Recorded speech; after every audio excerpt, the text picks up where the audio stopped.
очень много учеников и просто людей, которые вас читают, любят и всегда ждут вашего приезда. Что вы можете сказать о менталитете именно питерских буддистов, да? И о самых распространенных проблемах внутренних и внешних, с которыми к вам обращаются люди именно в Петербурге? Если мы сейчас озвучим это может принести пользу тем, кто будет смотреть этот репортаж, потому что у нас петербургский эфир. So, 20 years before, I come here, and first my teaching in Russia is a St. Petersburg city. So, я приехал сюда, в Россию, 20 лет назад, и первое мое учение для россиян состоялось здесь, в городе Санкт-Петербург. And, as first Buddhist temple is built in St. Petersburg, so by 13th Dalai Lama. Первый буддийский храм был построен в Санкт-Петербурге 13-м Далай-ламой. Okay, it's sponsored by 13th Dalai Lama and Awan Dorji, which is a representative of his own Dalai Lama, built this one. Этот храм проспонсировали 13-й его святейшество Далай-лама и также представитель Далай-ламы Аван Дорджи. Okay, so that's where, this temple for me very special. So, every time when I come here, I feel give teaching the temple. Для меня этот храм очень особенный. Каждый раз, когда я сюда приезжаю, у меня есть желание передавать учение в этом храме. Okay, and Pituski people, as it's a, not only the very unique, this historical, very good city, Russian king and everybody, they live here. So that's where, and then Buddhist root also, many long time, it's also roots taking place here. That's where I feel, it's like a one small Buddhist city also. С исторической точки зрения Санкт-Петербург – это очень особенное место. Здесь также в свое время, много лет назад, жил царь. И что касается истории связи с буддизмом, то она также очень крепка. Я чувствую, что Санкт-Петербург – это буддийский город. One small Buddhist city. Маленький буддийский город. Yeah. So, and people over here, I find that, they are interested in Buddhism morely or not just like just looking for temporary happiness.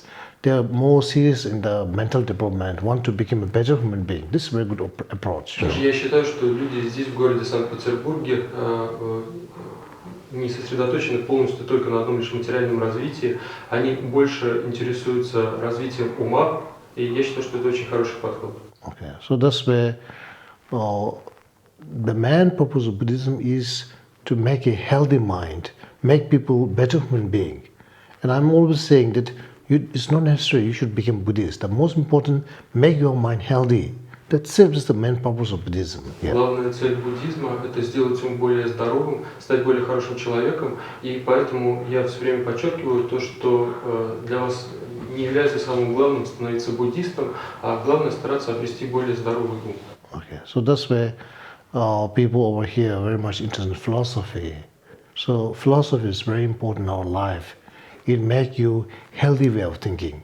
Поэтому люди здесь очень интересуются философией. Философия очень важна в нашей жизни. Она помогает обрести здоровый образ мышления. Okay, so that's where I'm always telling you, people, that you don't have to change your name. You don't need to change your religion.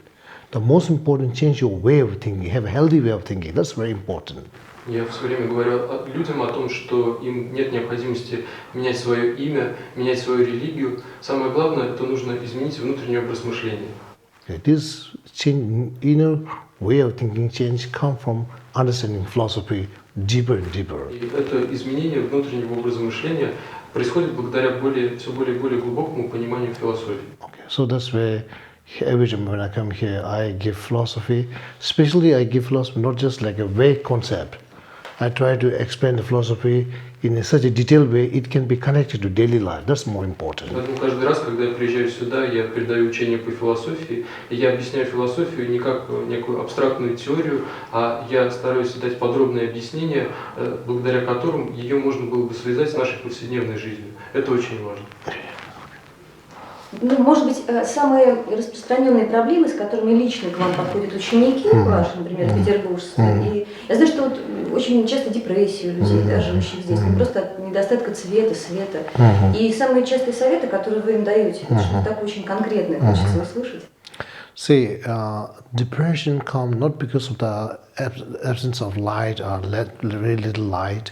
Я бы хотел сказать, что депрессия возникает не из-за того, что очень мало света и цвета. Okay. Main reason is this can be small factor condition. The main reason is a not healthy way of thinking. Это может быть маленьким фактором, маленьким условием. Самая главная причина – это нездоровый образ мышления. Okay, so people don't know how to think healthy way. They just think from very negative, very primitive way of thinking. That makes depression. Люди не знают, как мыслить здраво. Они мыслят очень примитивно, используя негативный образ мышления. И это опасно. Okay, that makes depression. Это приводит к депрессии. Okay, so that's why very important to have a many positive memory, positive way of thinking. Очень важно хранить позитивную память и придерживаться позитивного образа мышления. We have a phenomenal negative pamit.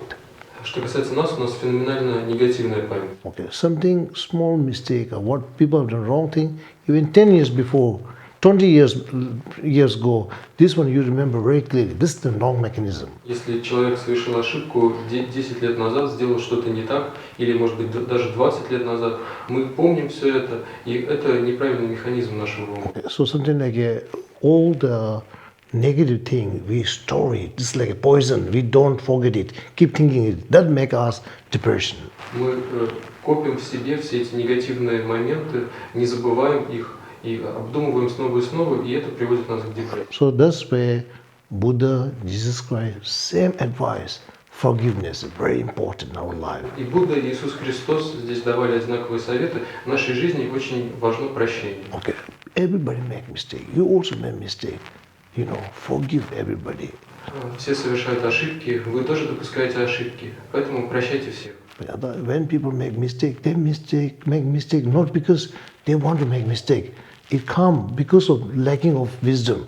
Когда люди совершают ошибки, они их допускают не потому, что они хотят совершать ошибки, а из-за недостатка мудрости. So that's why forgive other people's mistake.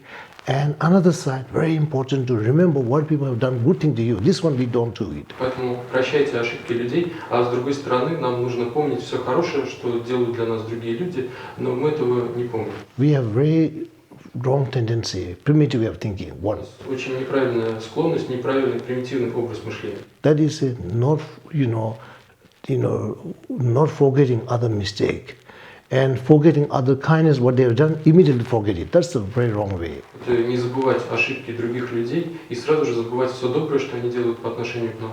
Это неправильно. Okay, so we have to do opposite. Forgive others, forget their mistake, and remember their kindness and never forget their kind thing. Нам нужно поступать наоборот, прощать других, сразу же забывать об их ошибках, но с другой стороны помнить о всем хорошем, что они делали по отношению к нам, не забывать об этом. And think that I should one day repay their kindness. Нам нужно думать так: однажды я отблагодарю их за их доброту. This is a noble way of thinking.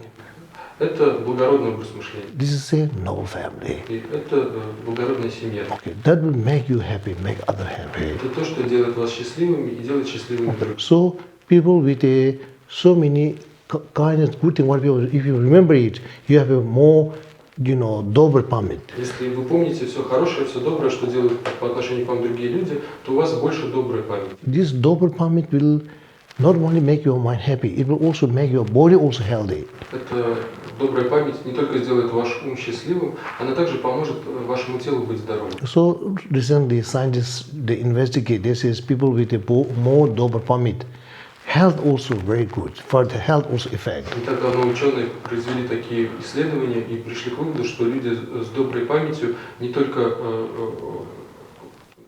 Happy. Не только счастливы, но кроме этого они также имеют хорошее здоровье тела. People with a slow pamit, scientists says, it's affect their body also. Что касается людей со злопамятностью, то ученые говорят, что это влияет также и на их тело. Okay, so Buddhism say long 2,500 years before. В буддизме об этом говорилось давно, 2500 лет назад. Okay, so that's my advice to those people who have a depression. Don't think other people mistake. Forgive them. And remember the good thing what people have done. From very small until now, we are giving other people kindness. Поэтому я хотел бы дать совет тем людям, которые страдают от депрессии. В первую очередь забывайте о тех ошибках, которые по отношению к вам допускали другие. И также помните о всем добром, что они делали по отношению к вам.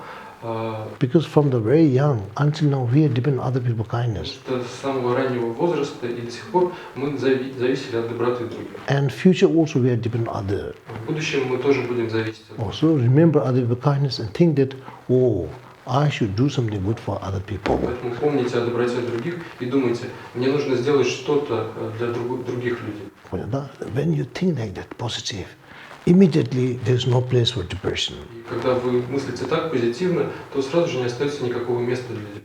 This one I can tell from my experience. Это я могу сказать вам, исходя из собственного опыта. I can tell you that I never feel depression. This I can tell you. Я могу сказать вам, что никогда не испытываю депрессию. And one thing I don't know why people get depression, you know. Я также не знаю, почему у людей возникает депрессия. Okay, even I have a sick, stay in hospital, I don't get depression. It's just like a physical pain. Даже если я болею, лежу в больнице, я не испытываю депрессии, для меня это остается просто как физическая боль. This one, I'm not trying to impress you, I'm telling the truth. Because if you have such a healthy way of thinking, depression, no place for depression. Я не пытаюсь вас впечатлить, я говорю вам правду, потому что если вы придерживаетесь такого здорового образа мышления, то у вас не будет депрессии. Depression is like a darkness. Депрессия – это как тьма. It comes from not clear understanding, absence of wisdom. Она возникает из-за отсутствия ясного понимания, отсутствия мудрости. Okay, and if you think positively, if you have a wisdom, then light. When there's light, there's no darkness. Darkness can't stay. Если вы мыслите позитивно, если у вас есть мудрость, то это свет, а где есть свет, там не может быть тьмы. Okay, darkness of ignorance, darkness of depression. Тьмы депрессии. Okay, so that's the. You have only one way. That is, say, be positive, think positive. Поэтому остается только одно – это быть позитивными и мыслить позитивно. К вопросу о мудрости вы привезли посвящение Манджуши именно в Петербург. Привезли эту практику. Почему именно ее в наш город? И что она дает человеку? No, this time I'm not giving initiation to Manjushri. I'm giving the blessing of Manjushri. В этот раз я не дарую посвящение Манджуши, я передаю благословение Манджуши. Okay, so initiation, you need to be more prepared. Для посвящения нужно быть более подготовленным. Okay, so that's where there's many people come, so they are not ready for the initiation. So blessing, very good, it's very suitable for many people. Приходит большое количество людей, они не готовы к посвящению. Что касается благословения, то это очень полезно, оно подходит многим людям. So Manjushri is the deity of wisdom. Манджушри – это божество мудрости. So when you receive the blessing of Manjushri, you first have a connection with the deity of Manjushri. Когда вы получаете благословение Манджуши, то в первую очередь у вас устанавливается связь с божеством Манджуши. Okay, so through such a connection, you have there's more chance that you receive the blessing of wisdom from Manjushri. И благодаря такой связи у вас появляется больше шансов получить благословение мудрости от Манджуши. Okay, so that's where through blessing of Manjushri, you receive the blessing of wisdom also.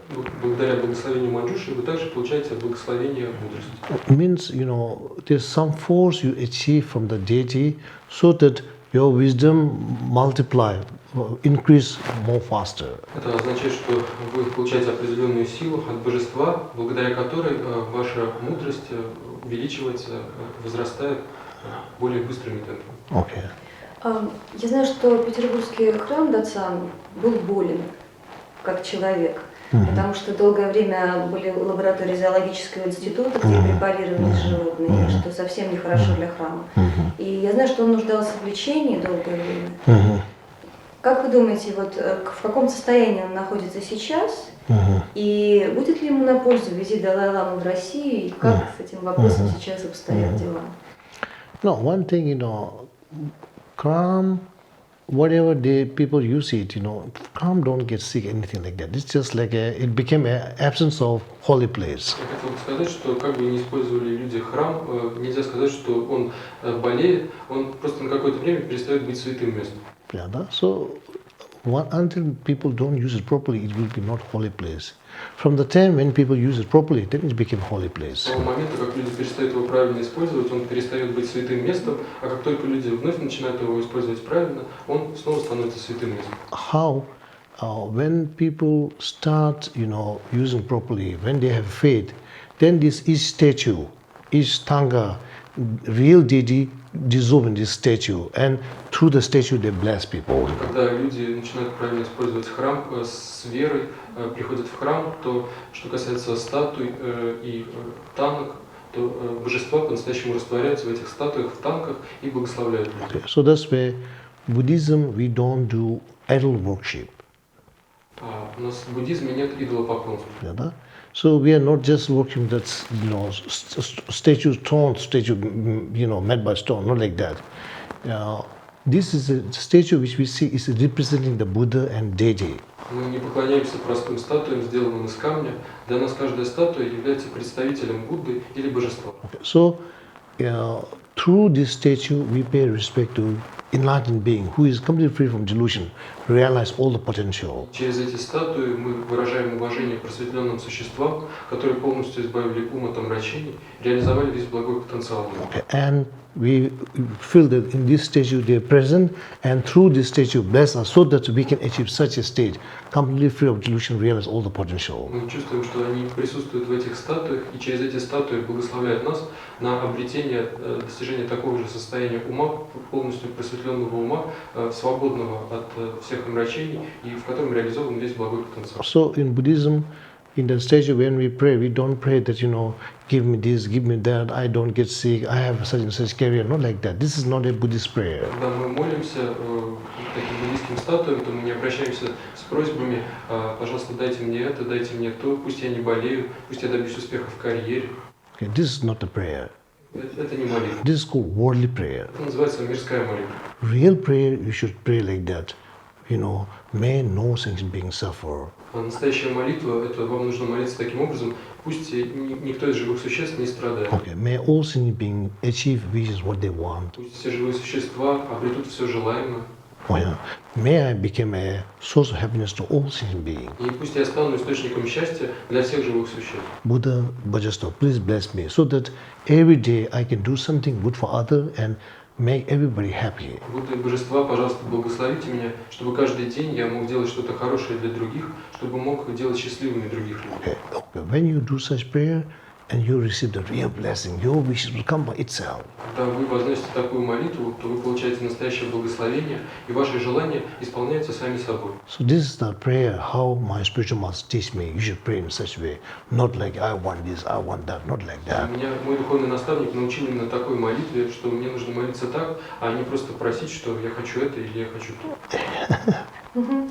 А Далай-ламе ему не сказали? Okay, so So that's where Dalai Lama, if you come to St. Petersburg, especially this Tazang would be really very good news for Buddhists of Russia. Если бы Святейшество Далай-лама приехал в Санкт-Петербург, в особенности посетил этот буддийский дацан, то это были бы очень хорошие новости для россиян, буддистов России. Okay, because this 13 Dalai Lama initiative built this temple. So 14 Dalai Lama visit this historical temple, and he will be very happy that the initiative made by 13 Dalai Lama is useful to the people of the St. Petersburg. Потому что этот храм построен по инициативе 13-го Далай-ламы, и 14-й Далай-лама посетил бы этот храм и был бы счастлив, что инициатива 13-го Далай-ламы приносит большую пользу жителям Санкт-Петербурга. Okay, so that's why I pray that one day His Holiness Dalai Lama pay visit to Russia, and especially in this very beautiful city, St. Petersburg and Tazang also. Я молюсь о том, чтобы однажды Его Святейшество Далай-лама посетил Россию и в особенности с визитом посетил Санкт-Петербург и в частности буддийский дацан. Okay, and I know our President Vladimir Putin, he really want to invite His Holiness Dalai Lama to Russia. Yeah. Также я знаю то, что наш президент Владимир Путин по-настоящему хочет пригласить Его Святейшество Далай-ламу в Россию. Okay, and he really take care of Buddhism in Russia also, equally as a Christian Islam. So he just all religion, he look all of them like three children, no any difference. По-настоящему заботится о буддистах в России и о других религиях также, об исламе, христианстве и буддизме. Он заботится как о своих трех детях. Okay, this we all know it. We never feel that our president don't invite Dalai Lama. We know it. He want to invite because he have some difficult situation here. Мы, буддисты, знаем это, и поэтому у нас никогда нет такого чувства, что наш президент не хочет приглашать его святейшество Далай-ламу. Мы знаем, что он хочет пригласить Далай-ламу в Россию, но при этом есть также определенные трудности. Okay. So he can't sacrifice big economic trade with China for the purpose of small minority Buddhists. This we know it, Мы знаем, что он не может пожертвовать торговыми связями, большими торговыми связями с Китаем ради такого небольшого меньшинства буддистов в России. Okay, so it will affect majority people of Russia. Потому что это окажет эффект на большинство жителей России. So that's why we are waiting. So one day he will find time, so that it will not upset China and Dalai Lama come to Russia. That's possible one day. Мы очень надеемся на то, что однажды он сможет найти время, чтобы организовать такой визит, который, с одной стороны, не расстроит Китай, с другой стороны, также будет полезен для буддистов России. Okay, and that's why I feel that recently our president bring very big peace in our world through Syria. He solve the problem in Syria, and he make the violence become non-violence through his peaceful initiation. Я хотел бы сказать то, что у меня есть особые чувства в отношении того, что наш президент Владимир Путин недавно помог разрешить конфликт в Сирии и сделал так, что насильственный путь был устранен и проблема решена ненасильственными средствами. Okay, so this is a very big step, and many countries they respect him. Это очень большой шаг, и многие страны уважают его за это. Okay, and I want to make him another step, such a. Хотел бы, чтобы он также совершил еще один шаг. Okay, that is bring peace in Asia. Это установил бы мир в Азии. Yeah, so here already done in the Middle East. So in Asia, bring a peaceful negotiation between Dalai Lama and Chinese leader. Solve the problem peacefully. Only he can do it. Он уже сделал это на Дальнем Востоке и также на Ближнем Востоке. И также хотелось бы, чтобы он помог установить мир в Азии, то есть чтобы осуществились мирные переговоры между Китаем и его святейшеством Далай-ламой, поскольку я считаю, что только он может содействовать этому. Because Dalai Lama not asking for independence. Поскольку Далай-лама не просит о независимости. So that's why, if China look after Tibet like how Russian government look after the Kalmuk-Buryatia Tour Republic, problem solved. Если бы китайское правительство заботилось о тибетцах точно так же, как российское правительство заботится о Бурятии, Туве, Калмыкии, трех буддийских республиках, то проблема была бы решена. So we are asking, just like how Russian government take care of the Buryatia, Kalmuk, people are very happy, very harmony. Yeah. So such thing happened in Tibet, problem solved. Того же, чтобы правительство, так же как российское правительство, заботится о Бурятии, Туве, Калмыкии, где люди живут очень счастливо, чтобы такие же отношения установились между китайским правительством и Тибетом, так проблема будет решена. Then we can invite Dalai Lama not as a Tibetan, as a Chinese spiritual leader. Тогда мы бы смогли пригласить его святейшество Далай-ламу не как тибетца, а как китайского духовного лидера.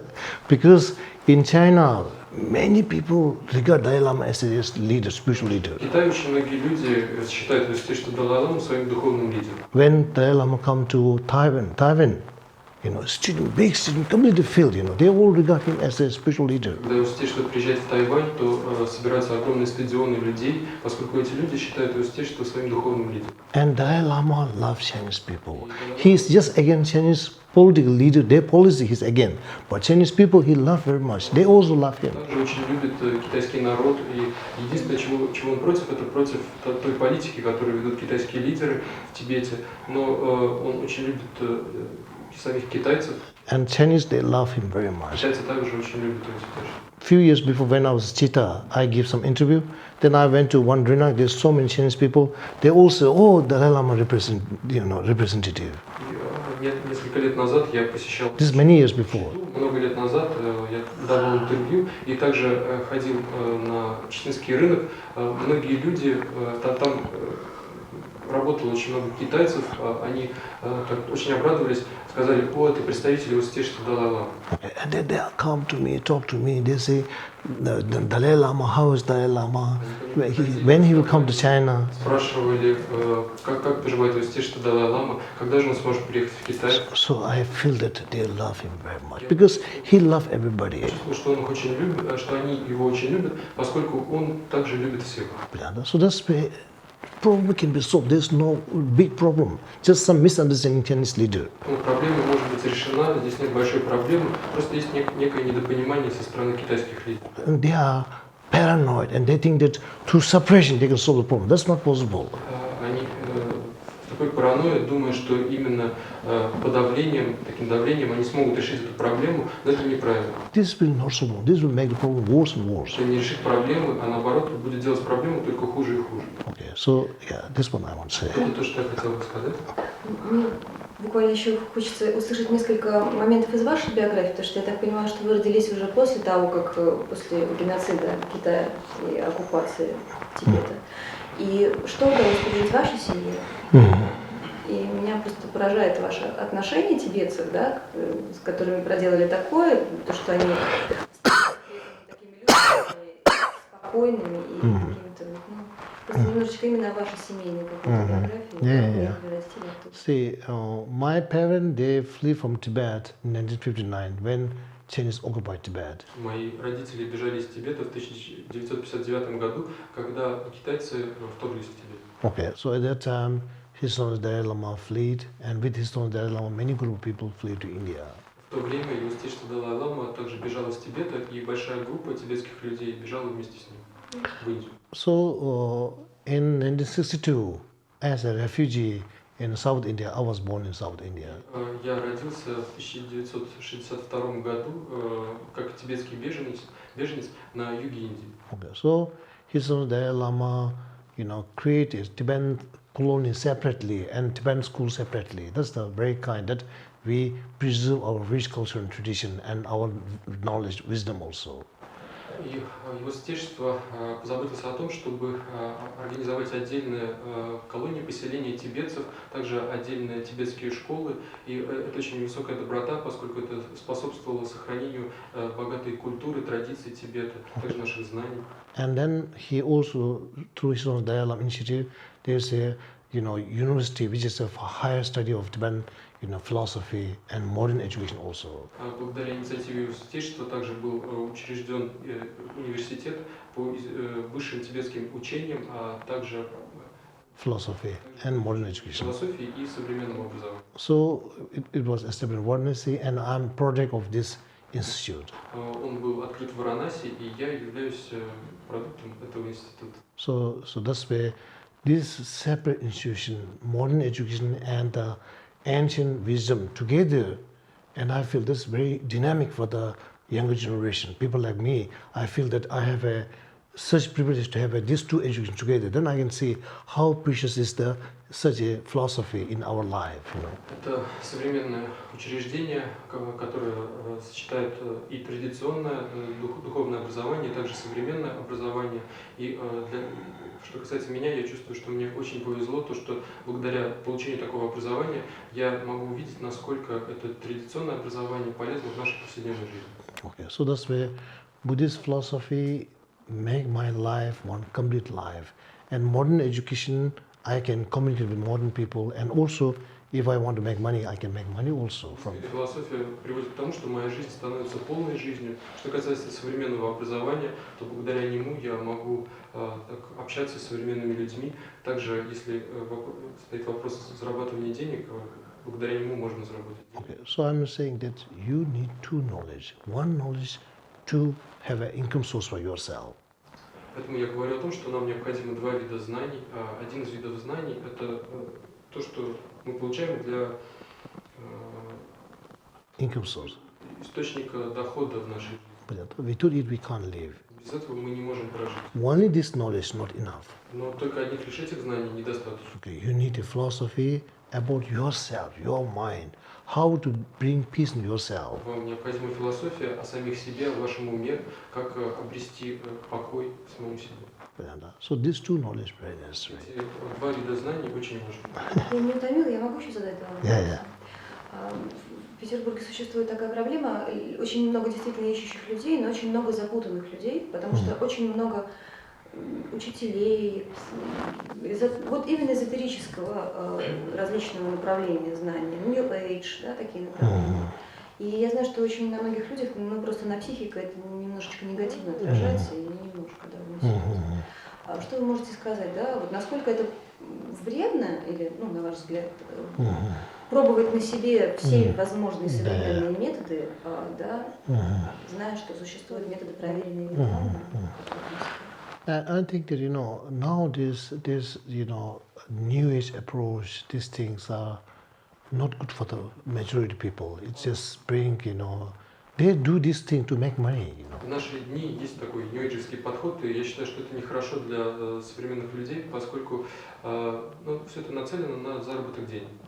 And there's missionary also. Также есть миссионерство. Christian missionary. Христианское миссионерство. And some Buddhist missionary also. Какое-то буддийское миссионерство. In the name of Buddhists, they just try to collect the people to make this group stronger. Во имя буддизма люди стараются собрать как побольше людей и сделать какое-то свое сообщество сильнее. So this is not right approach. Это неправильный подход. Whoever come to convert people, make their own group bigger and make them fanatic, that is the harming the society. Кто бы не приезжал с такой целью, как обращать людей в свою веру, делать их последователями своей группы, фанатиками, это вред для общества. So this way, Buddhists do missionary not right, Christians do missionary not right, Islamic if they do missionary that's not right. This harms the society. And the New Age this thing to make money from the people, that's also not right. It's cheating people also. Поэтому если есть миссионерство в буддизме, это неправильно, в христианстве это тоже неправильно, и в исламе это неправильно. И в том числе, если вот этот нью-эйджевский подход, он нацелен на заработок денег, это тоже неправильно, поскольку это просто введение людей в заблуждение, обман. Okay, so some New Age teaching, make the ego bigger and bigger, That's the very danger. Нью-эйджевские учения приводят к тому, что эго у людей становится все больше и больше, и в этом большая опасность. Then they say, you are ordinary, you should be extraordinary, you are special. Say, I am an extraordinary person. That's very dangerous. They are making the disease ego worse and worse. Вы необычный человек, вы не просто человек, а вы особенный, вы экстраординарный человек. Так скажите, я экстраординарный, и так далее. Они это повторяют, и это то, что делает их эго все больше и больше. Buddhism saying that one of the worst diseases of egoism. В буддизме говорится, что одна из самых худших болезней человека – это болезнь эгоизма. This egoism make you anger, make you jealousy, make you all this weakness. Из этого эгоизма у вас возникает гнев, возникает зависть и все слабости. Okay, so that's where you should destroy their ego. We should cure the disease of ego, not make ego bigger. That's wrong. Нам нужно уничтожить эго, нужно излечить людей от болезней эго, а не наоборот делать их эго сильнее. Это было бы неправильно. Okay. And spiritual people come here, give suitable teaching, help them become better person, and never say you are our group, you should be our group. Like that's not right. Люди должны приезжать сюда и стараться помочь людям, стараться Give them wisdom. быть хорошими людьми, чтобы передавать им мудрость, а не просто как-то обращать их в своих последователей.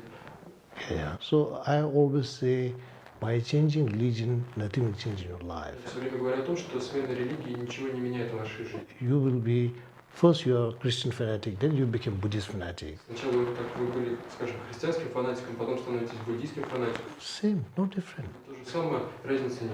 Your mind is sick mind. Ваш ум остается больным умом. Okay. So most important, we are human beings. Самое главное, это то, что мы люди. Yeah, that's Christian, Buddhists, they are secondary. They are not a man. Что мы христиане или буддисты, это уже вторично, это не главное. Okay, make a better human being. That's more important. Стать более хорошим человеком, вот это важнее. Okay. So my suggestion is to try to become better human being. Then you become real Buddhist, real Christian. Мой совет – старайтесь стать более хорошим человеком, тогда вы станете настоящим буддистом, настоящим христианином. So there's no Buddhist kindness, there's no Christian kindness. Kindness is the same, no different. Нет таких понятий, как буддийская доброта или христианская доброта. Доброта везде одинакова. Геше-ла, если вред уже нанесен, и вред там телу человека, и энергии, там, вплоть до каких-то болезней, да, который занимался какими-то практиками непонятными, вроде кундалини-йоги или чего-то еще, что вы посоветуете делать такому человеку, чтобы немножечко привести в нормальное состояние свою энергию? See, Kundalini, Tumo, this thing doesn't suit people. Don't do this thing at the moment. Касается кундалини, тумо, это не подходит людям, не занимайтесь этим в настоящий момент. It has a completely different purpose, not just for balancing, healthy before, not like that. This is for the completely different purpose. Практики имеют совершенно другую цель, они не просто для какого-то баланса энергии в теле, они совершенно другая цель. Yeah, this one, those who have very good foundation in order to experience the clear light, then this is the purpose. Tем людям, которые уже имеют хороший фундамент, для того, чтобы пережить ясный свет, необходимы эти практики, в этом их цель. So, people also don't know why we had experienced clear light. It's too early for now. First, try to use the gross mind. Don't try to use the subtle mind. Даже не знают, зачем им использовать ясный свет. Для них в настоящий момент это слишком рано. Вначале нужно научиться использовать свой грубый ум. Они не знают даже, как использовать грубый ум. It's like a science who uses the gross particle and then come to quantum physics, try and use the more subtle particle. First try to use the gross particle. Как ученые сначала учатся использовать какую-то грубую материю, и затем после этого переходят к использованию субатомных частиц. Таким образом, вначале нужно научиться использовать грубую материю. But subatomic is very powerful and it's also dangerous also. Что касается субатомного уровня, то он обладает невероятной мощью, но он также опасен. This you know, Buddhism said the same thing. Это вы знаете, в буддизме говорится то же самое. So that's why my advice you, not the Kundalini, not the Tumo. First, try to become a better human being. Мой для вас совет: вначале не занимайтесь кундалини или тумо, вначале старайтесь стать более хорошим человеком. Be positive. Станьте позитивным. Always remain a healthy way of Все thinking. время сохраняйте здоровый образ мышления. Okay, so your healthy body come by itself. Здоровье вашего тела тогда у вас появится само собой. Okay, so science has proved that people who are positive, have a strong love and compassion, immune system becomes strong. Ученые доказали, что если человек настроен позитивно, если у него сильна любовь и сострадание, то его иммунитет становится крепким. Это правда. It's proof. Это доказано. So that's why do this practice instead of Kundalini. Cultivate more love and compassion. You will be happy. Your body will be healthy. Занимайтесь такими практиками вместо кундалини, развивайте любовь и сострадание, и в этом случае ваш ум будет счастливым и тело будет здоровым. Okay. Okay.